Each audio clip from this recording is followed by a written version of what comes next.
Salut tout le monde, c'est Seijoki et on se retrouve pour ce nouvel épisode de l'Anime List. Numéro 36, Code Geass. Donc c'est un anime sorti de 2006 à 2008. C'est un shonen du genre fantastique, mecha, science-fiction et drame, possédant 2 saisons de 25 épisodes.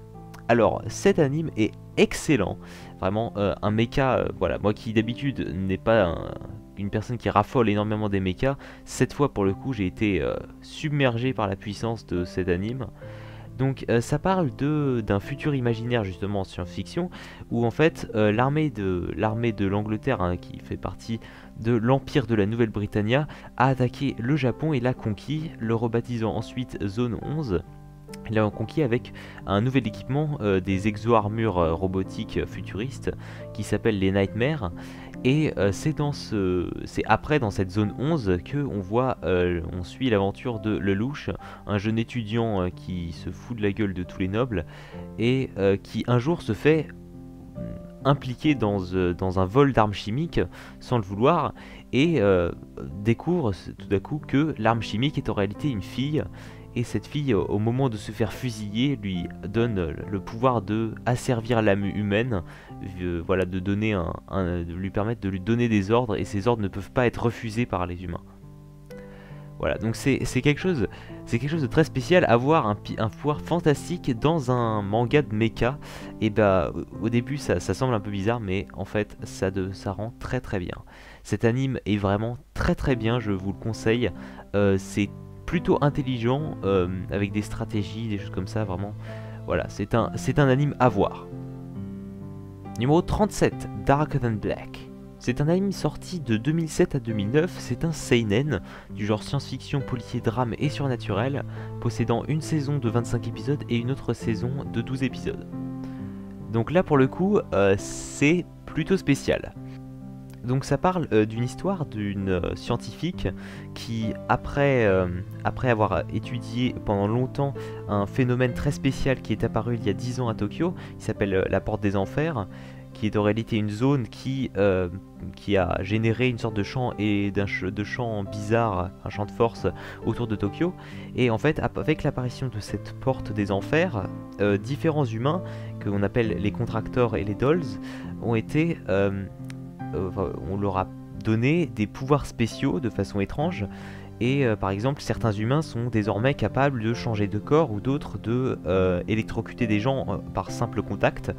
Et justement ces contracteurs doivent en payer le prix, et justement c'est dans ces personnes au pouvoir surnaturel que certains policiers traquent, parce que ils veulent pas que ces incidents spéciaux fassent la une, ou voilà, deviennent publics. Et c'est donc dans ce tumulte que cette scientifique va rencontrer quelqu'un qui s'appelle Lee, un étudiant qui va commencer à la protéger des contracteurs et de la police. Et voilà, c'est cette personne qui est tout le temps calme et qui sourit tout le temps. Voilà, en réalité, c'est une personne également au pouvoir surnaturel qui est une sorte de tueur en série. Et donc voilà, c'est dans ce monde que ça va s'évoluer cette histoire. Et moi j'ai trouvé ça plutôt sympa, justement, le fait que ça montre une sorte de monde spécial qui est très proche du nôtre, ce qui permet de bien s'identifier avec ce monde spécial, mais qui d'ailleurs, même pareil que le nôtre, ça veut dire que c'est vraiment la Terre, juste avec un ajout de contracteurs, donc des humains aux pouvoirs spéciaux. Et c'est cette idée que j'ai trouvé très sympa, et c'est pour ça que cet anime est plutôt sympa à regarder. Mais bon, ça reste assez répétitif au début, ce qui fait que voilà, cet anime n'est pas forcément très très bien, mais l'idée y est. Numéro 38, World Trigger. C'est un anime sorti en 2014 et qui est toujours en production, qui possédera 50 épisodes. C'est un shonen du genre science-fiction, action, comédie, school life, et comme déjà dit, il possédera 50 épisodes, mais pour le moment ils sont rendus à peu près aux 33. Donc ça parle de la Terre qui a été envahie par des frontaliers, des sortes d'extraterrestres venus d'autres dimensions qui apparemment détruisent tout sur leur passage. Et les humains qui ne possédaient pas du tout une technologie adaptée pour les détruire ont été sauvés par une société qui s'appelle Border Defense Agency, la BDA, qui étrangement possédait une technologie capable de les tuer. Et c'est donc dans cette terre envahie à certains moments par des extraterrestres traversant les dimensions que on va suivre l'histoire et la vie de de quelques adolescents. Voilà.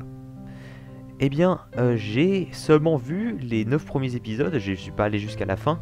Oui, parce que cet animiste ne présente pas forcément juste des mangas que j'ai vus, mais également des mangas que j'ai pu commencer, vu que en fait, je les présente dans l'ordre dans lequel j'ai été commencé ou vu.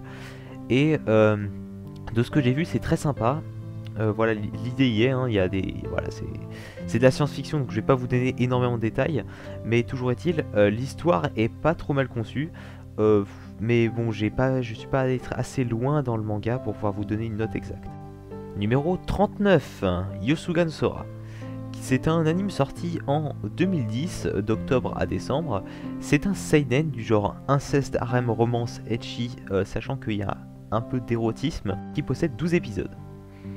Donc oui, comme déjà dit, seinen, donc en théorie c'est pas adapté pour les jeunes de 12 ans, 13 ans. En théorie, voilà, c'est à partir de 16 ans. Et en plus, il y a quelques scènes allant au-delà de l'ecchi, donc c'est pas un hentai, hein, faites attention, j'ai pas dit ça. Même si ça s'en rapproche à certains moments, mais voilà, c'est pas c'est pas du ecchi pour du ecchi pour une fois, donc c'est pas un ecchi où vous voyez des boobs toutes les 5 secondes de façon extravagante et inutile. C'est un ecchi un peu plus fin, disons, dans ces choses, c'est plus voilà, c'est différent. Donc ça parle de Sora et son frère Haruka, qui sont jumeaux, des faux jumeaux, hein, qui retournent dans leur village natal suite à un drame familial. Et Sora, qui est assez faible de constitution, a pour son frère une attirance qui va parfois au-delà du simple amour fraternel. Et justement, c'est dans cette maison qu'ils vont tous les deux emménager et qu'ils vont retrouver des amis d'enfance. Voilà, et Sora, étant de faible constitution, n'ira pas forcément à l'école tous les jours. Et c'est donc dans ce cadre que différentes histoires d'amour vont se créer. Et voilà, cet anime va justement retracer ces différentes histoires d'amour. Et c'est pas mal du tout. Je vais dire, la bande son est excellente. Les dessins sont très très bien faits. Moi personnellement, voilà, c'est vraiment un manga très très fin. Donc je vous le conseille. Sentimental, mais attention, évidemment interdit aux moins de 16 ans, je le précise, hein, parce que bon, si jamais vous commencez à me dire ah mais je savais pas qu'il allait voir ça, soit, bon, mais regardez-le si jamais vous avez l'âge, hein, c'est très très bien. Numéro 40, Tokyo Ghoul. C'est un anime sorti de 2014 à 2015, c'est un seinen du genre psychologie, drame, fantastique et horreur, possédant 2 saisons de 12 épisodes. Eh bien celui-là, il a pas manqué de décevoir. C'est un manga qui met en scène Tokyo, donc la ville que nous connaissons, mais dans laquelle se trouvent des monstres anthropophages. En réalité, ce sont des personnes à l'image des humains, mais qui ne peuvent pas se nourrir de nourriture normale comme les humains, mais qui doivent se nourrir d'humains en fait. Donc c'est des hommes, c'est comme des hommes normaux, sauf qu'ils sont plus résistants et qu'ils peuvent se nourrir uniquement à partir de chair humaine. Et donc c'est dans ce contexte qu'un étudiant du nom de Kaneki, Ken, qui est plutôt intéressé, qui d'ailleurs ne croit pas vraiment à ces histoires, et donc se retrouve plus intéressé par une fille qui lit les mêmes livres qu'elle. D'ailleurs c'est une sorte de gros rat de bibliothèque, et malheureusement, il se fait, alors qu'il sort avec sa copine, se fait attaquer par une goule, et c'est alors que sa vie bascule. Eh bien, Tokyo Ghoul.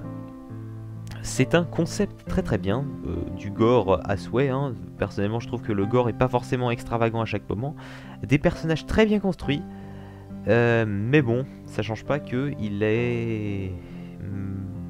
La première saison, je vous la conseille de toute façon, même si je trouve que le personnage principal est tout à fait insupportable. Mais voilà, vous verrez, c'est très bien parce que ça montre un peu voilà, la vie des ghouls et aussi la vie des humains et justement le rapport entre ces deux espèces. Bien que voilà, évidemment les deux espèces cherchent à s'entretuer, c'est clair.